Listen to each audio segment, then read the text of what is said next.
কোচবিহারে আরো পঞ্চায়েত হাতছাড়া হলো বিজেপি। বরকদালি 1 নম্বর পঞ্চায়েতের প্রধান তিনি তৃণমূলে যোগ দিয়েছেন এবং আরো 2 পঞ্চায়েত সদস্য তারাও যোগ দিয়েছেন তৃণমূলে।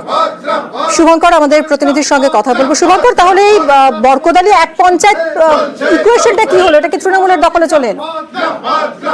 এমনি দেখো, লোকসভা নির্বাচনে ফল বেরোনোর পর থেকেই দেখা যাচ্ছে যে কোচবিহার জেলার একের পর এক গ্রাম পঞ্চায়েত বিজেপির দখলে থাকা যে গ্রাম পঞ্চায়েতগুলি তৃণমূল দখল করতে চলেছে এবং সর্বশেষ সংযোজন এই বারকোদালি 1 গ্রাম পঞ্চায়েত।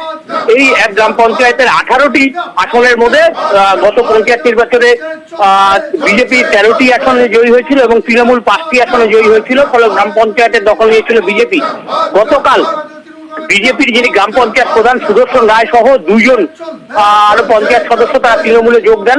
সংখ্যার দিক থেকে সংখ্যাগরিষ্ঠতা না পেলেও যেহেতু গ্রাম পঞ্চায়েত প্রধান তৃণমূলে যোগ দিয়েছেন এবং আরো পঞ্চায়েত সদস্য, ফলে তৃণমূলের সদস্য সংখ্যা এখন গিয়ে দাঁড়িয়েছে 8 এবং বিজেপির 10 এবং খুব শীঘ্রই আরো বেশ কিছু গ্রাম পঞ্চায়েত সদস্য তৃণমূলে যোগ দিবে বিজেপির, এমনটাই দাবি করছে তৃণমূল নেতৃত্ব। ফলে বলাই যায় যেহেতু প্রধান যোগ দিয়েছেন এবং একটা বড় অংশের সংখ্যা তৃণমূলে যোগ দিয়েছেন, ফলে বলাই যায় যে এই গ্রাম পঞ্চায়েত কার্যত তৃণমূল দখলের পথে। অনেক ধন্যবাদ শুভঙ্কর। সাধারণ মানুষকে পরিষেবা দেওয়ার জন্য মমতা ব্যানার্জির উন্নয়নের দিকে সামিল হয়ে আজকে তৃণমূল কংগ্রেসে জয়েন করব।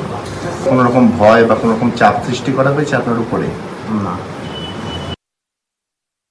আগামী দিনগুলোতে যাতে এই গ্রাম পঞ্চায়েত মানুষের জন্য কাজ করতে পারে এবং সুদর্শন রায়ের নেতৃত্বেই এই গ্রাম পঞ্চায়েত পরিচালিত হবে আগামী দিনগুলোতে, তাই বারকোদালি 1-এর সার্বিক উন্নয়নের জন্য আমরা দায়বদ্ধ থাকলাম।